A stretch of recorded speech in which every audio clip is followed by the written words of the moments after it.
గుంటూరు నగర కమిషనర్ ని పశ్చిమ ఎమ్మెల్యే గల్లా మాధవి తిరిగి టార్గెట్ చేశారు. అయితే ఇది టార్గెట్ కాదని ఆవేదన అని ఎమ్మెల్యే వ్యాఖ్యానించడం విశేషం.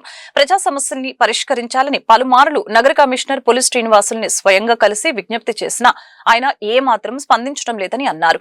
అందుకే ఒక ఎమ్మెల్యేగా ప్రజా సమస్యల పరిష్కారానికి ముందుకు వచ్చామని అన్నారు. మస్తానియా దర్గా ఎదుట గుంటూరు జీటీ రోడ్డుపై పడ్డ గుంతల్ని ఎమ్మెల్యే సొంత ఖర్చులతో స్వయంగా పూడ్చారు. ఈ సందర్భంగా ఆమె మీడియాతో మాట్లాడారు. గుంటూరు నగరపాలక సంస్థ అధికారులపై ఓ రేంజ్ లో ఫైర్ అయ్యారు.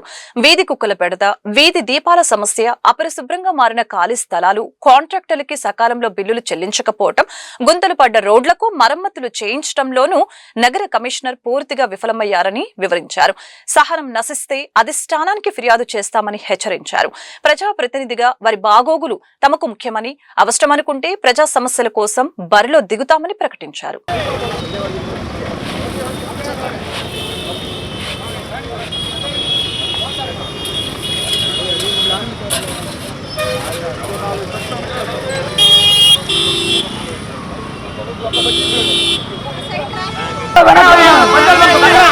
బాబు పెట్రోల్ బంక్ అతను జరగదు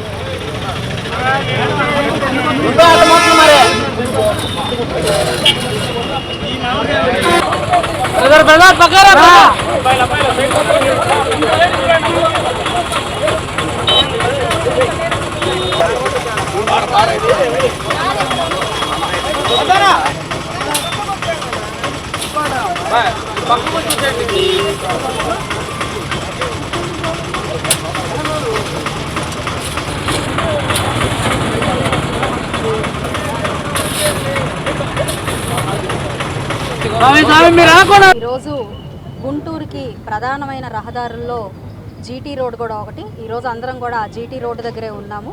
అయితే ఇది పూర్తిగా అస్తవ్యస్తమైపోయిన పరిస్థితి మనకు అనిపిస్తుంది. ఈ రోడ్డు అంతా కూడా శిథిలం అయిపోయి ఒక సంవత్సరం అవుతుంది. అంతకు ముందు నుంచి కూడా ఇది ఎప్పటి నుంచో వేసుకున్న రోడ్డు, R&B డిపార్ట్మెంట్ కిందకు వచ్చే రోడ్డు ఇది జీటీ రోడ్డు. అయితే సంవత్సరంన్నర క్రితం గౌరవ చంద్రబాబు నాయుడు గారు పాట్ హోల్ ఫిల్ చేయాలి అని చెప్పి ఇచ్చిన నిధులతో ఈ రోడ్ని కంప్లీట్గా ప్యాచ్ వర్క్స్ చేసుకోవడం జరిగిందండి. అలాంటి పరిస్థితుల్లో సామాన్య ప్రజల గురించి ఇక చెప్పే పరిస్థితి లేదు. మరి కేవలం ఈ రోడ్డు గురించే మనకి కలెక్టర్ గారి దృష్టికి కూడా దీన్ని తీసుకెళ్ళడం జరిగింది. అది కూడా ఆగస్టు 2025. ఇంకా ముందు నుంచి కూడా మరి సెప్టెంబర్లో ఇంజనీరింగ్ డిపార్ట్మెంట్ వాళ్ళకి, అదేవిధంగా గౌరవ CS గారికి ఇలాగా పలుమార్లు పెద్ద ఉన్నతాధికారులు అందరి దృష్టికి, కమిషనర్ గారి దృష్టికి, లేదా పర్సనల్గా ఆయన్ని కలిసినప్పుడు కూడా పదే R&B రోడ్డు గురించి ప్రస్తావించడం జరిగింది. R&B డిపార్ట్మెంట్ వాళ్ళతో రివ్యూ ఏర్పాటు చేసుకొని కూడా ఈ రోడ్డు గురించి అడగడం జరిగింది. ఎవరు పట్టించుకోని పరిస్థితి ఏర్పడినప్పుడు ఈరోజు పాట్ ఫిల్లింగ్ కూడా నోచుకోలేకపోతున్నందుకు ఈ రోడ్డు మేమే స్వయం నిర్లక్ష్యము ఎమ్మెల్యే మీద చూపిస్తున్నారు లేదా నియోజకవర్గం మీద చూపిస్తున్నారు అని అంటే వాళ్ళు ఏ అధికారం చేపట్టారో దానికి సిగ్గుపడాల్సిన అవసరం ఉంటుంది.